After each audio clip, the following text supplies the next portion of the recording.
final do ano a gente vai morrendo. Tá acabando. Meu Deus do céu. Tá acabando. Chega na série. É.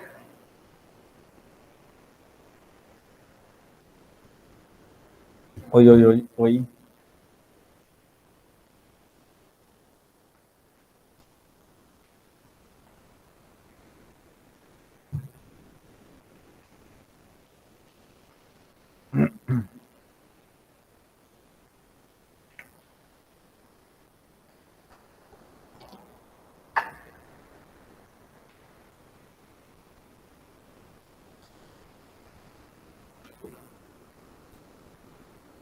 Aqui mesmo.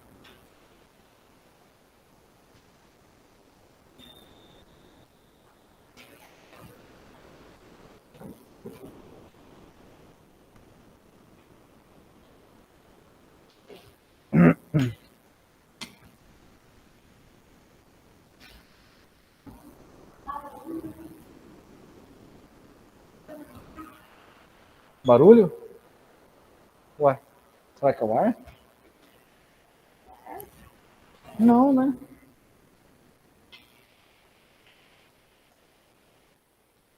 Estranho. Mas quando eu falo, sai o áudio direitinho aí? Oi, oi, oi.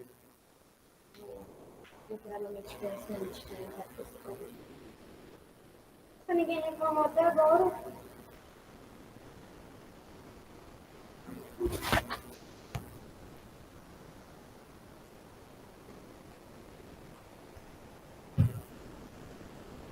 Tá tranquilo, né?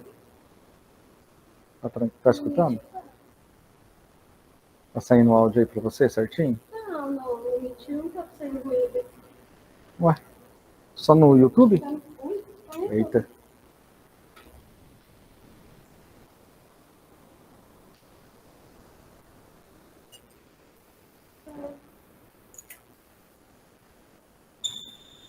Acho que no Meet não. Bom.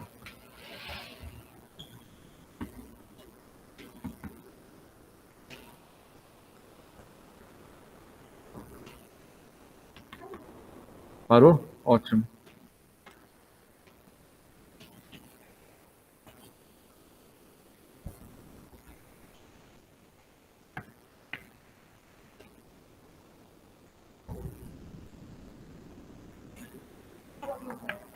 Oi, testando, som, 1, 2, testando, som, 1, 2, testando.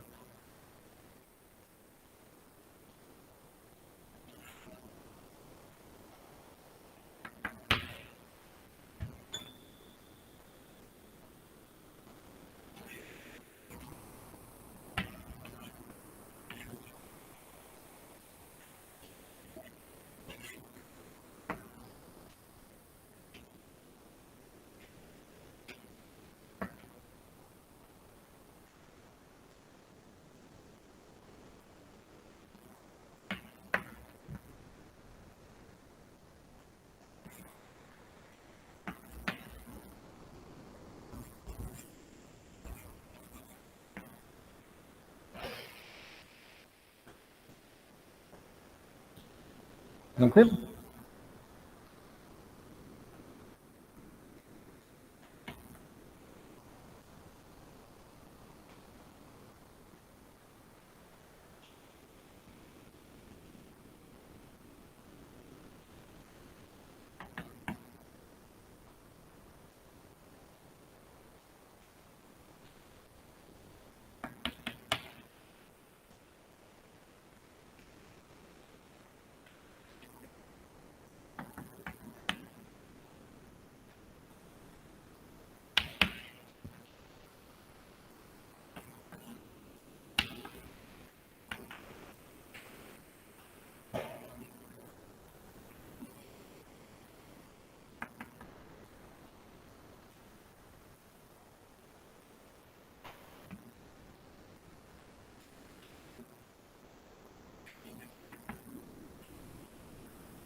Tá ruim ainda para ele, será?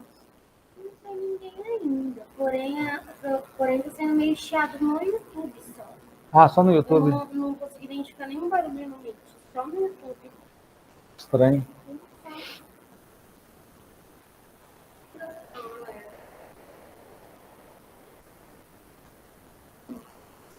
É, não tá. O YouTube dele tá com problema. Chato lá.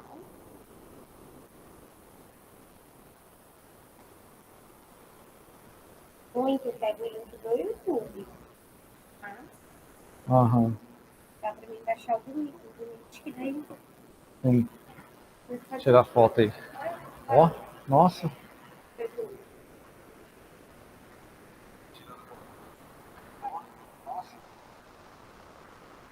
Barulhão?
Tem um relógio aqui. Ótimo, que aí a gente vai cuidando certinho. Pessoal, vamos lá? Trouxe para vocês, então, a revisão, começando dos pré-socráticos e tentando chegar até Aristóteles, para que na próxima aula, na segunda-feira, nós não temos, né, porque é feriado, mas aí vai ter o aulão, e no aulão eu vou retomar os principais pontos com vocês, para que a gente possa fazer a revisão antes do Enem, beleza? O aulão ano que vem, ó, semana que vem, né? Semana que vem é o aulão. Então, fechou, vamos lá.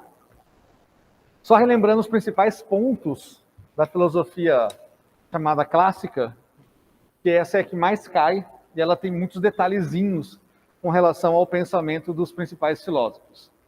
Lembrando que a filosofia surge na sociedade grega, na realidade, na época chamada de Hélade, ainda não chamava Grécia, né? Era a grande Hélade, que era onde eles viviam. A Hélade era dividida em várias cidades-estados, que nós sabemos que chamavam-se polis. Essas cidades-estados, elas possuíam a sua forma de ser, a sua forma de existir, a sua forma de trabalhar dentro do contexto político. Bom, antes de surgir os pré-socráticos, o conhecimento se dava a partir principalmente da literatura. Dois grandes nomes da época reproduziam principalmente a questão dos mitos. Quem seriam esses dois grandes nomes com relação ao processo mitológico? Então nós vamos ter, primeiro, quem escreveu Ilíada e quem escreveu Odisseia? Vocês lembram? Ilíada e Odisseia, quem escreveu? Quem foi o autor que produzia bastante mitos na sociedade grega? Homero. E Homero e Hesíodo são responsáveis por definir a questão dos mitos na sociedade da época.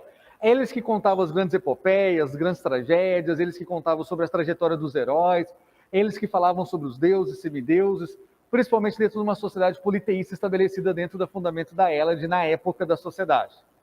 Os pré-socráticos, eles surgem justamente trazendo o quê? Uma crítica a essa relação mitológica e também progredindo dentro da época em que a sociedade ela começa a mudar.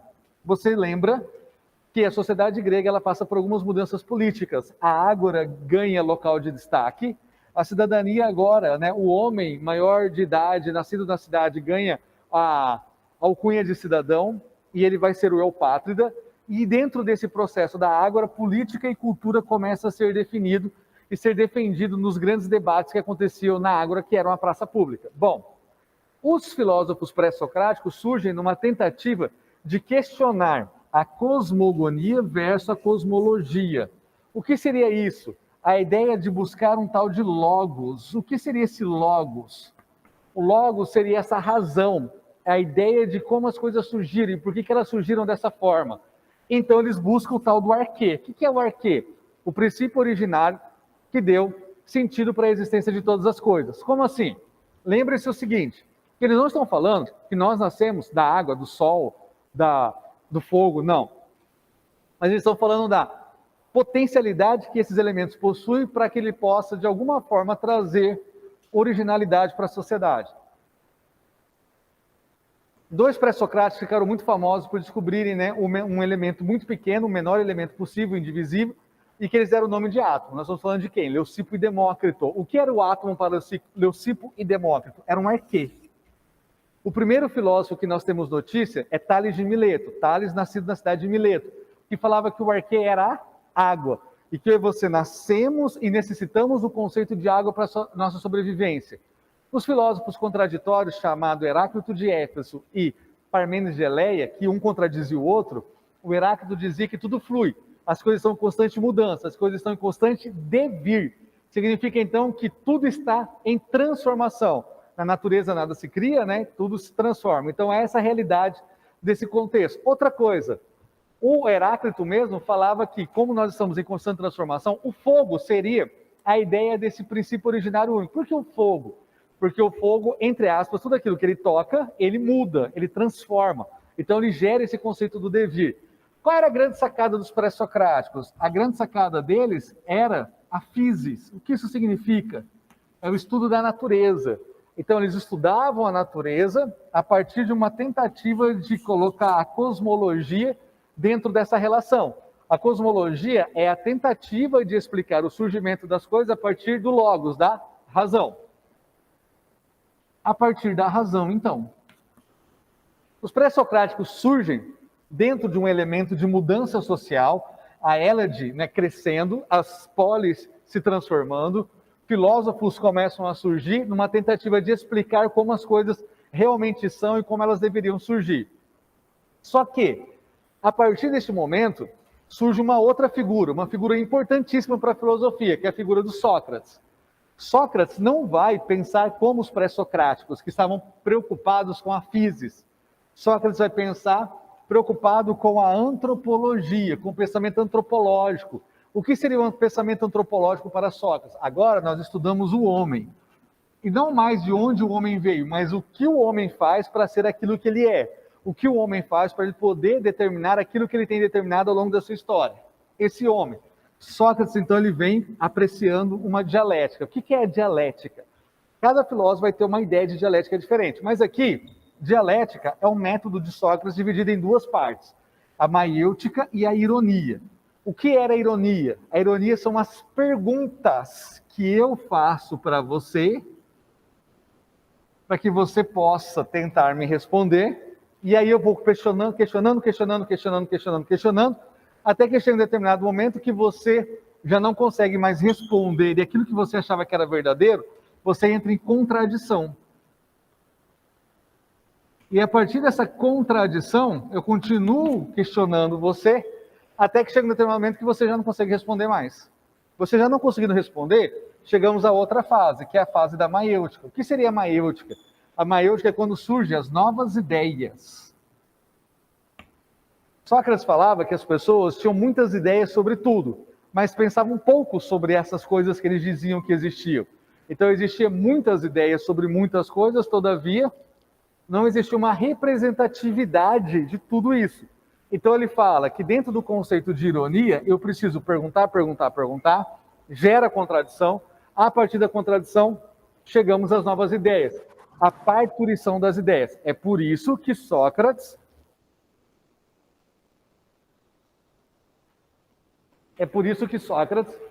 ele utiliza essa frase, só sei que nada sei. Por que ele utiliza essa frase?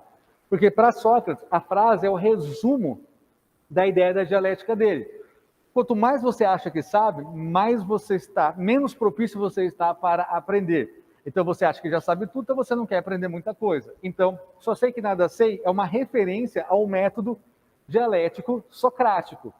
Por isso que, copiando o texto lá do Oráculo de Delfos, ele diz que só sei que nada sei nos remete ao conhece a ti mesmo. É só conhecendo as suas limitações e o conhecimento que você possui que você percebe que cada vez mais você sabe menos.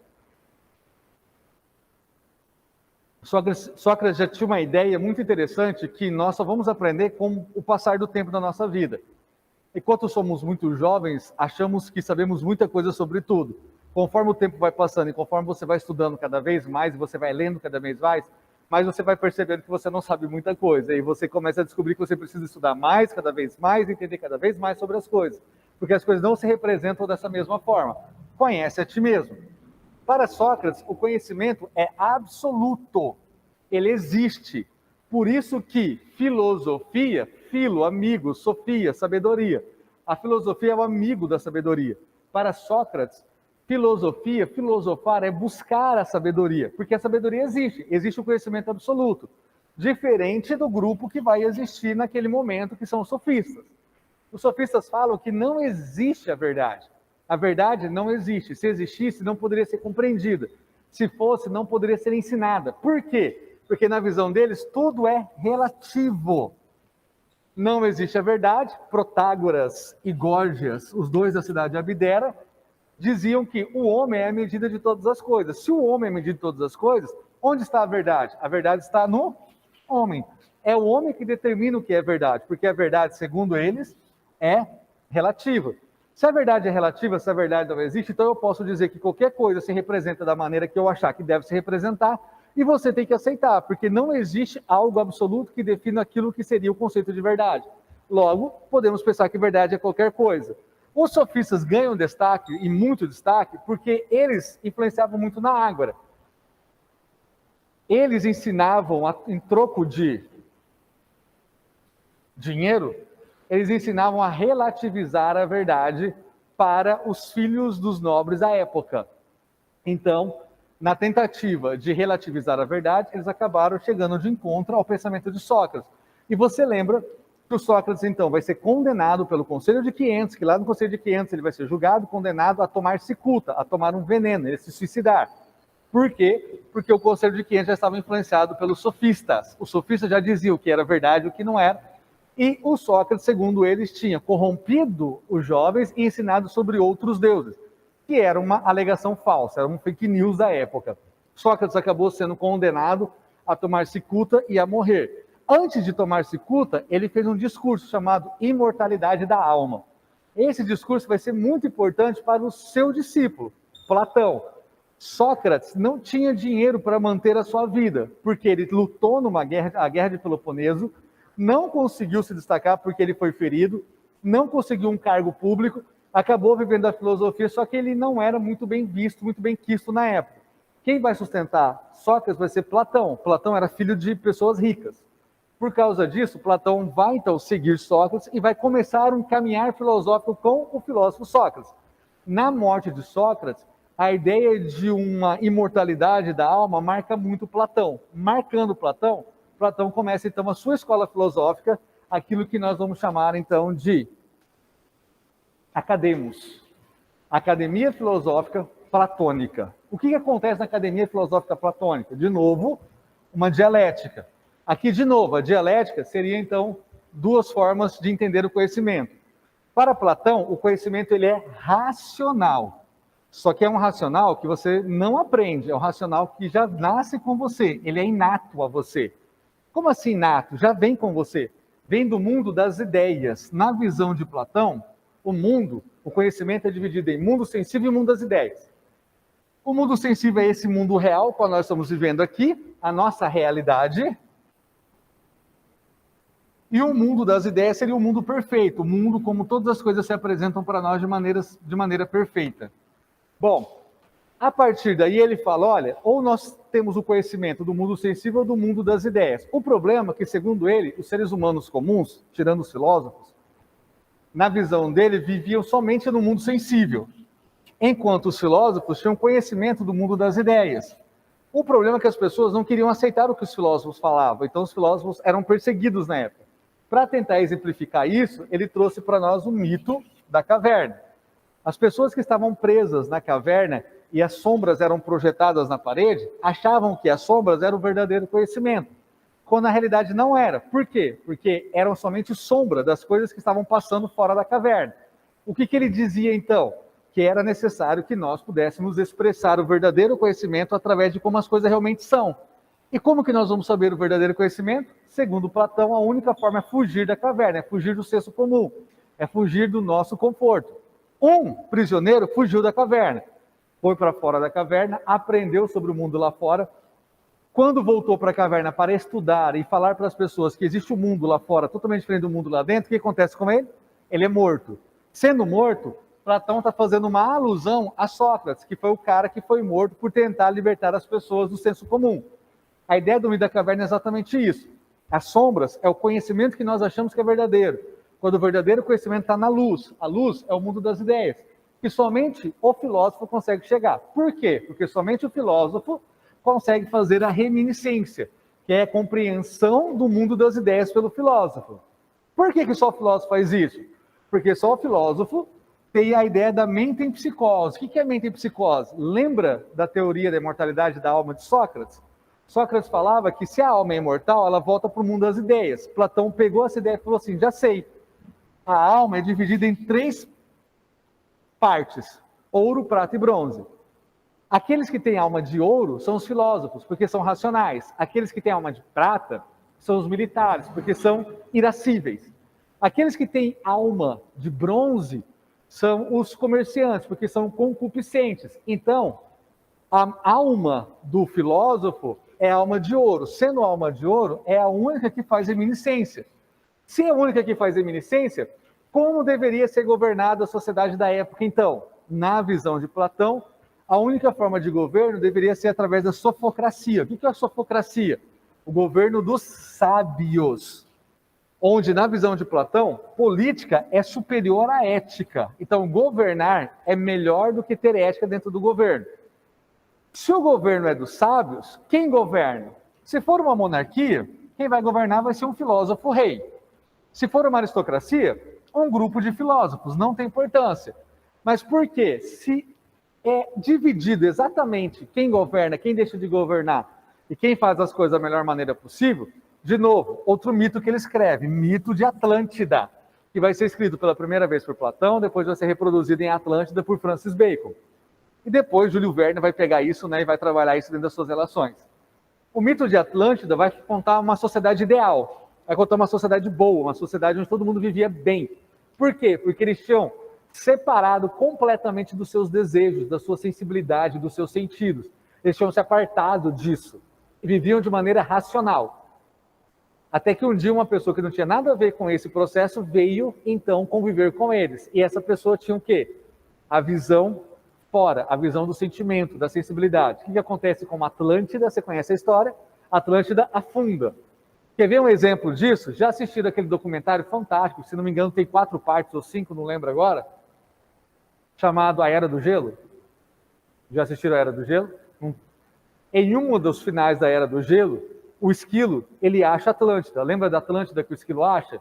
Que é uma sociedade elitizada, onde os esquilos não comem nozes, onde eles estão vivendo uma vida de boa, só que ele é o esquilo que vem de fora. Então ele não está nem aí se os caras não comem nozes, se eles estão tentando evoluir, se eles estão tentando... O que ele quer? Ele quer nozes. E aí, quando ele mergulha na piscina lá, o que acontece? Ele vê uma noz gigante lá embaixo. Aí ele vai tirar aquela noz gigante. A noz é o tampão, né, da ilha de Atlântida, afunda Atlântida. É exatamente a metáfora do Platão, não com o esquilo nem com nozes, né, mas a metáfora de Platão, que é o cara que afunda Atlântida, porque ele porque ele se deixou levar pelos sentimentos e não era racional o suficiente para governar. Na visão de Platão, se você não é racional o suficiente para governar, o que vai acontecer com a cidade? Vai afundar, vai dar ruim. Por isso que o governo tem que ser sofocrático, tem que ser dos sábios, e não dado na mão de qualquer um, como antigamente era dado. Lembrando que a democracia grega era feita por sorteio, sorteava o nome das pessoas no meio dos cidadãos, eles iam compor o Conselho de 500, e lá no Conselho de 500 escolhia o melhor para que fosse o legislador. Qualquer um podia participar do Conselho de 500. Para Platão isso é um absurdo, porque na realidade só o governante sabe que poderia desenvolver a sociedade e fazer dessa sociedade um lugar melhor dentro de uma relação melhor. Bom, aí ele vai para o campo da arte, para o campo do belo. E ele chama isso de mimesis. O que é mimesis para Platão?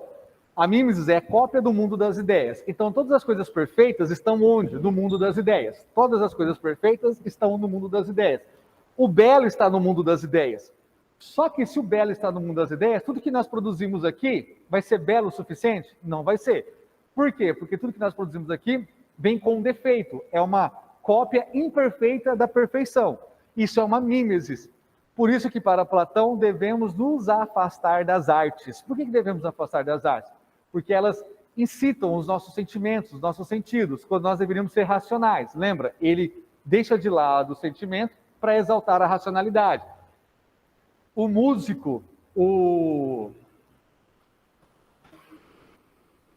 escultor, o pintor, o poeta, pratica mimesis. Não são boas pessoas, segundo Platão. Por quê?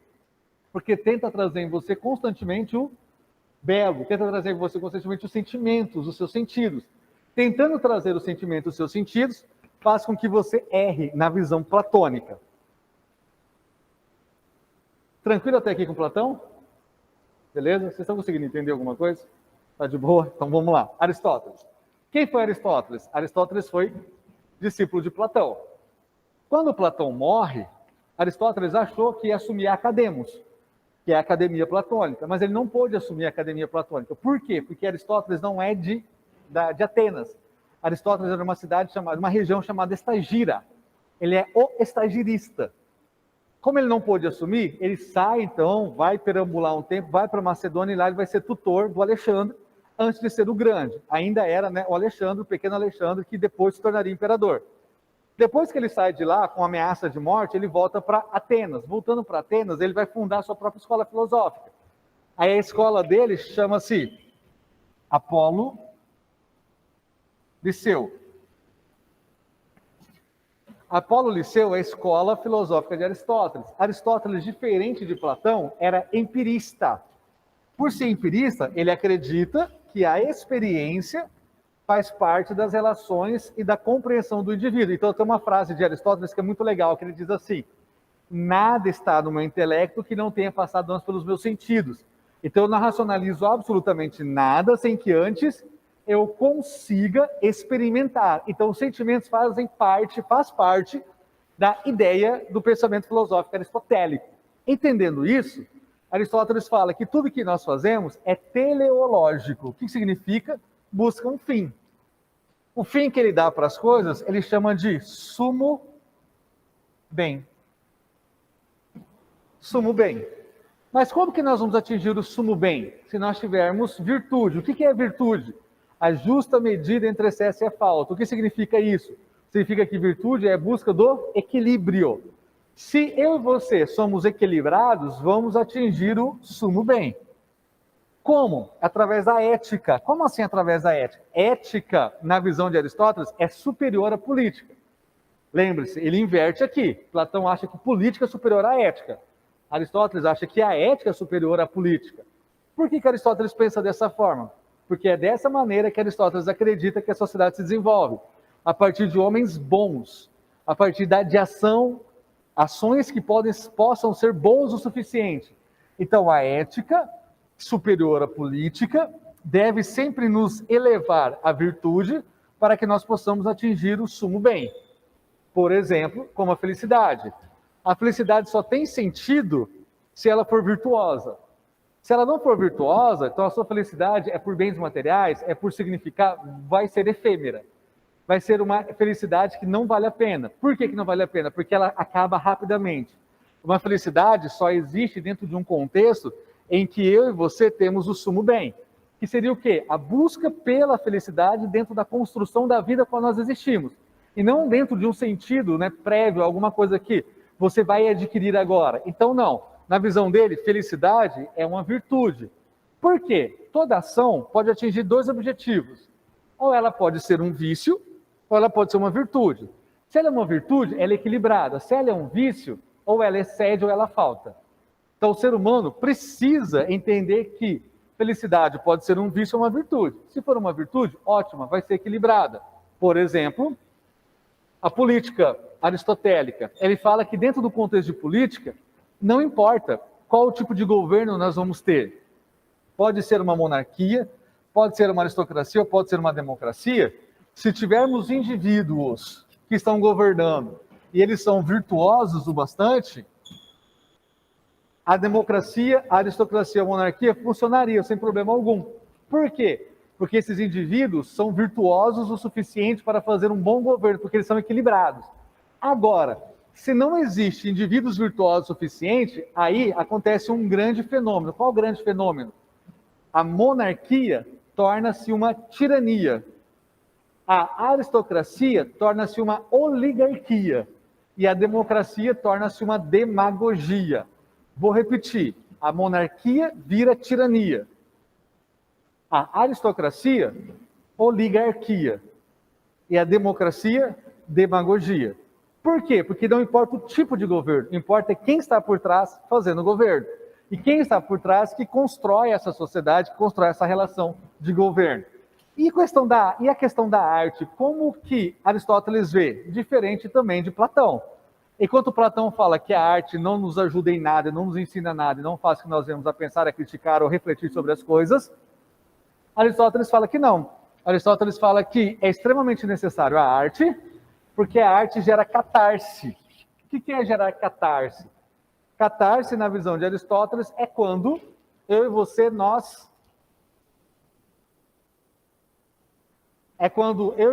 acabamos vivenciando a experiência artística. O que significa isso? É quando você vai numa peça teatral, você se envolve tanto que você chora. É quando você assiste um filme que você se envolve tanto, você tem momentos de euforia, momentos de alegria, momentos de tristeza. É quando você lê um livro, né, aquilo mexe com você, você escuta uma música, aquilo faz menção a algo que você viveu. Então você está sentindo catarse. Na visão de Aristóteles, o indivíduo precisa sentir catarse para que ele possa viver bem e viva dentro de um sistema em que esse sistema possa desenvolver quem nós somos. Então as experiências, os sentimentos e as emoções fazem parte da construção do indivíduo e do conhecimento. Para quem? Para Aristóteles. Diferente de Platão. Tem uma pergunta aqui.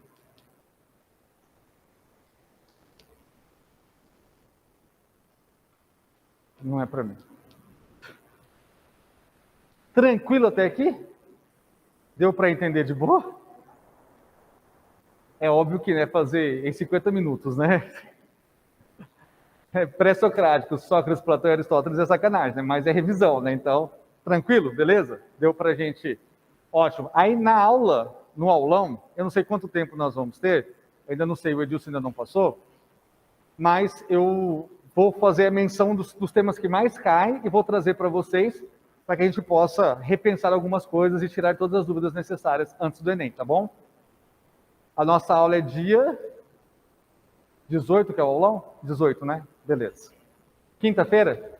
Ótimo. Lembrando sempre que uma vida não questionada não merece ser vivida. Beijos, até mais, tchau. E até a próxima aula, se houver próxima aula. Tchau, tchau, gente. Bom almoço para vocês, bom descanso. Ah, não vai ter próxima aula, vai ser feriado. Realmente, dessa vez a frase deu certo. Tchau, tchau, gente.